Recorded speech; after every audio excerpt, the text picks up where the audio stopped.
So I'd like to think that today is a day or a video or an adventure that I'll look back on really fondly in a few years' time. This is the first day that I'm going to embark on the journey of climbing all 214 of the Wainwrights here in the Lake District National Park. If you don't know what they are, we'll get into that in this video. But I'm sure a lot of you will know that already. It's nothing original, you know, it's been done plenty of times before, but for me, it's very much a personal adventure, you know, and one in which I'm absolutely buzzing for. Now, I have climbed a lot of the Wainwrights already in the past, but I've just never really sort of ticked them off the list, so to speak, you know. But either way, I don't mind going up the same fells more than once because this place is just phenomenal.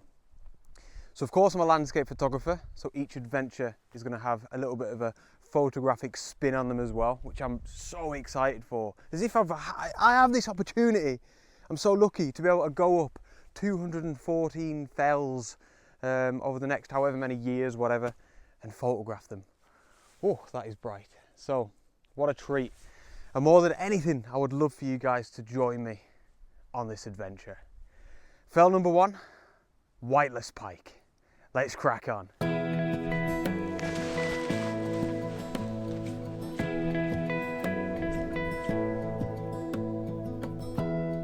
Give me love, give me all your love, oh, 'cause I want you. No one else makes me feel this way. Don't know. So we're en route up to Whiteless Pike. Let me tell you this, no word of a lie, as you're looking over my shoulder there, it was snowing on the way here. It's one of them classic Cumbrian days where the weather just doesn't know what it wants to do, but now it's pretty hot, to be honest. But I'm sure that'll change when we get up into the wind. So as promised anyway, what are the Wainwrights for anybody that doesn't know? Simply put, and it is simple, 214 of these incredible mountains here in the Lake District National Park were favoured by a gentleman called Alfred Wainwright back in the 50s and 60s when he wrote a set of guidebooks for fell walkers. There's 7 in total. And to be honest, there's no real order to them. It's just his top 214. However, they've kind of become the official guide to Lakeland, to the fells. And any fell walker here would likely say that they're pretty much the Bible to any hikes that you do around here. So the first thing that I'll say is that I highly recommend his books, The Pictorial Guide to the Lakeland Fells. They are fantastic. So that's what I'm going to go off, his very books. Now, there's no time limit or anything. You know, if you're going to come up yourself and do them, you don't even have to do all of them. Obviously, you know, I don't have to say that to you, but that's my goal, to do all 214. A lot of people do it in a year. I ain't doing any of that. I don't care if it takes me 10 years. The only rule that I've set myself is this, and this is really important, especially as far as the photography is concerned. I want to do every single fell individually and independently of any of the others. Now, a lot of people who don't know much about the Wainwrights will think that that is obvious. However, it's actually very uneconomical because so many of them are right next to each other. So you might be on the summit of one and there'll be one over there, 10 minutes walk. But I want to do each one separately, exactly like Wainwright did, and give each fell the respect that it deserves almost. And yeah, just get stuck into the photography with each one as well. But I am well excited. So we'll carry on up to Whiteless Pike now, and hopefully, the light's nice, hopefully we'll be getting the camera out sooner rather than later. Whoa, living the dream.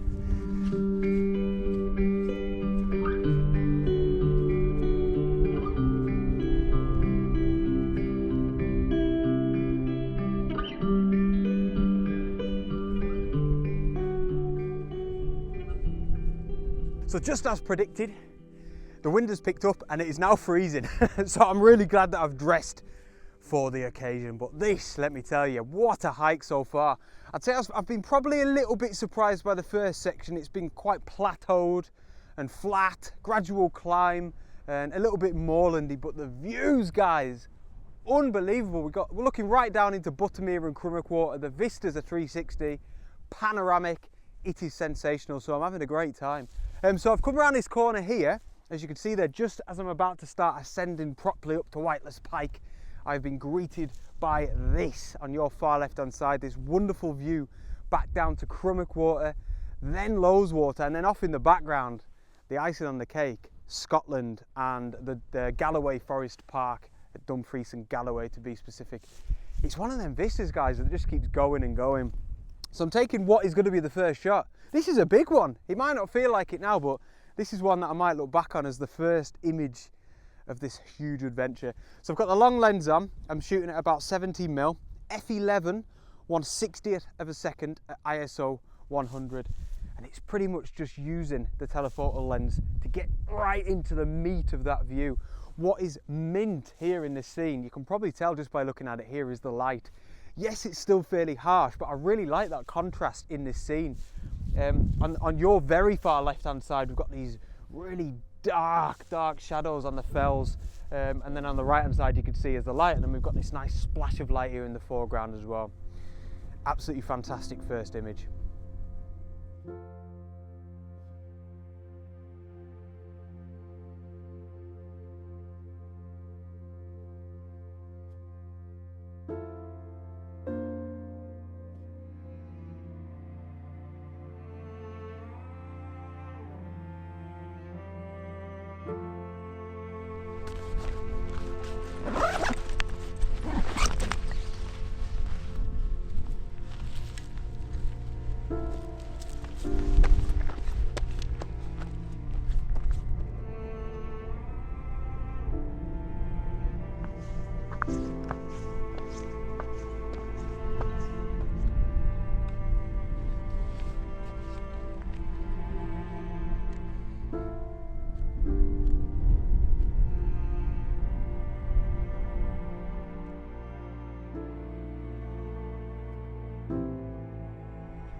We are getting there.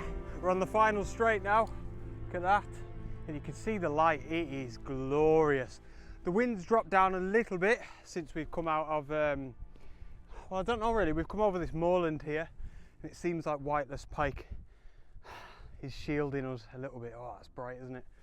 So again, another bit of a moorlandy stretch, and you do lose the views a little bit, you know, down to Crummock Water and Buttermere, which is down there, but absolutely gorgeous nonetheless. And to be honest, it becomes a little bit more wild, and it feels like you're really far away from civilization all of a sudden, and you feel like you're properly in the fells, which I love. So, like I say, final straight. It's going to zigzag up to the top. May get the camera out en route. This is just, I don't know what it is. No matter what fell I go up. Let me tell you this as well, if you're a beginner of fell walking or something, or you know, hiking and photography, I've never been up a fell and been disappointed, in general and photography wise. And this is certainly not letting me down. This is class. Right, let's crack on.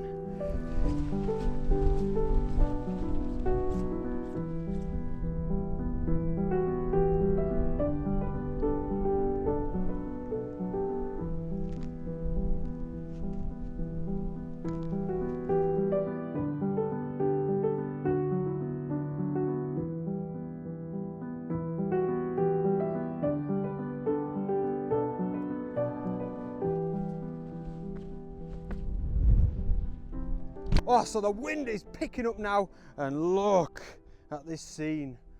Oh, absolutely beautiful. So we've actually got the Scarfell range back there, and Wainwrights says about Whiteless Pike that it gives the best view out of anywhere in the Lake District of the Scarfell range, and I must agree, it looks absolutely amazing. Very, very grand back there, so I'm having to grab a shot of it here. So you can see here the light is very changeable. Look at this beautiful patch of light here. And of course we've got Buttermere down here, Buttermere Town as well. We've got Haystacks and Fleetwood Pike off in the background. Mr. Wainwright himself, his ashes are scattered over there on Haystacks at a tarn called Inanimate Tarn. So quite apt, I suppose, this photograph, looking back towards the man himself. the legend. So the light is so changeable that I stopped here because we had some really nice light on these crags in the foreground. But I'll take a few and I'll pick my favourite when I get home. So I'm going to focus about 1/3 of the way in. So on these crags down here in the foreground. There we go. And then that's about it. I'm going to use the rule of thirds as always, or you know, most of the time. Get 1/3 of the sky in, and then I want to include Buttermere town right down in the bottom right hand third there, and of course the lake, just to give it a little bit of scale as well, the town that is. ISO 100 f9 and 1/50th of a second. I'll grab that now. Still no need for the tripod. Absolutely wonderful, and it's just an image that captures the changeable light of this evening and, you know, well, the Lake District National Park in general. Fantastic. Right, I'll tell you what, I'll meet yous at the top of Whiteless Pike.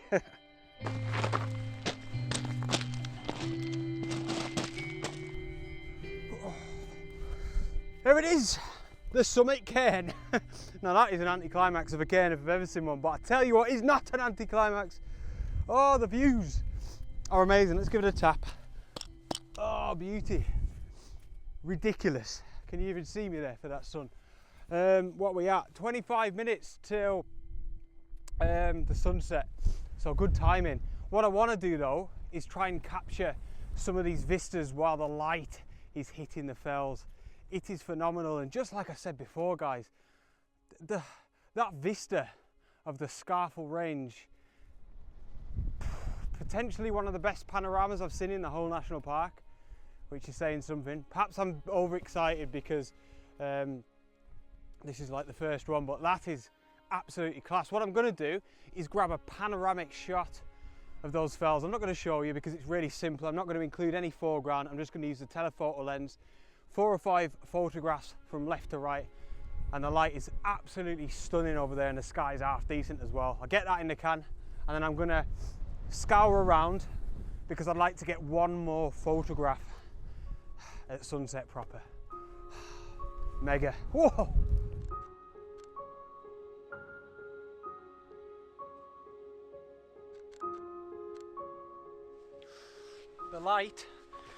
The light is sensational, and I think that panel is going to be the best photograph of the evening. Ugh.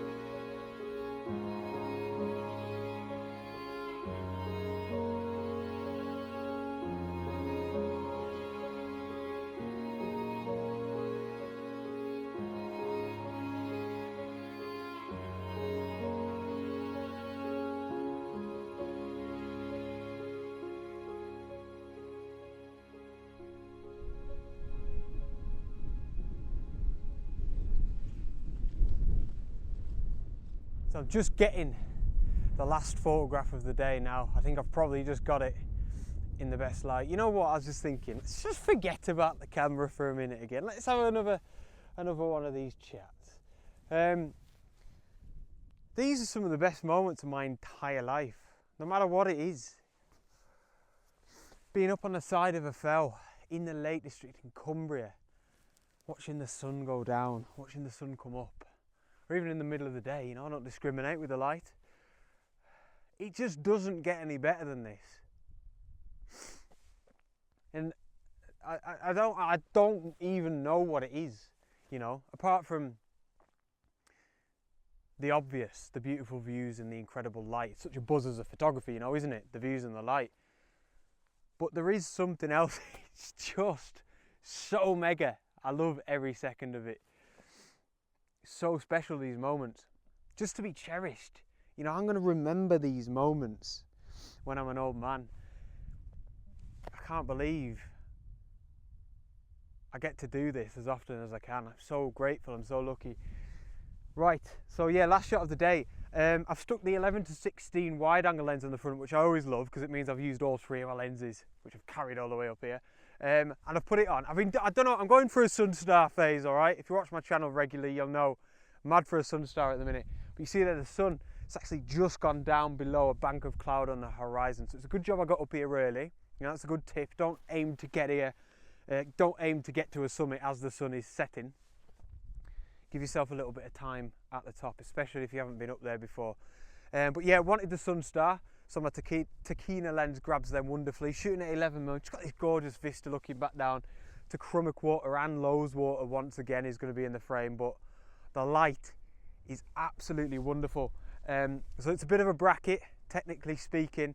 It's a little bit all over the place. I've took 1 or 2 shots at f22 to get that Sunstar and the rest of them at f8. And I've done that thing where you block the sun with your thumb so that there's no sun flare or anything in the foreground. I wish I could have shown you a little bit more in depth. Sorry to any beginners.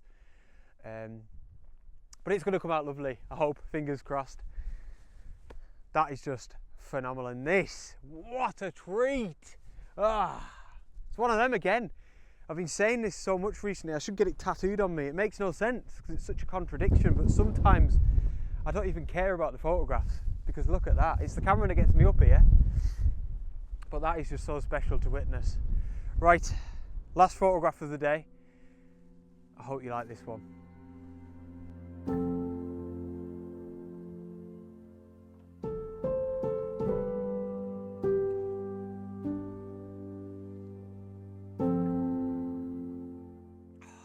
Whiteless Pike, man. I'm absolutely buzzing about this because obviously I wanted my first Wainwright on this channel to be really inspiring for myself and of course for you guys to see what, you know, a taste of what's to come. And I don't think this could have been any better really, could it? Imagine if it was proper grim and drab. People would be watching thinking, I don't want to follow this series, that looks disgusting, but no, this has been spot on. Imagine if they're all like this from now on. They won't be, let me tell you, there's going to be some horrible conditions, but what a way to start. I really think some of the photographs are great. I feel really proud. I'm really excited to see that pano of the Scarfell range, amongst some others, but yeah. Oh, I wanted to say to my regulars, I should have mentioned this earlier on in the video, I'm not only going to be doing this on my YouTube channel, you know, everything's going to be normal. This is just something that I want to do for myself more than anything. So I think the majority of you are going to really enjoy this little series anyway, but you know, it's not going to take over my YouTube channel. I'm just going to do some Wainwrights every now and again, you know. But thank you to you lot, you know, my regulars, for your support. It's you that allow me to sit on the side of a fell and live my dream on evenings like this, and that for that I shall be forever grateful. Thank you so much for that support. Speaking of support, if you could give the video a thumbs up, it really does help out my channel, and it's just something you can do that takes like a quick second. Thank you so much for tuning in. I hope you enjoyed it, and I'll see you on the next adventure. Out!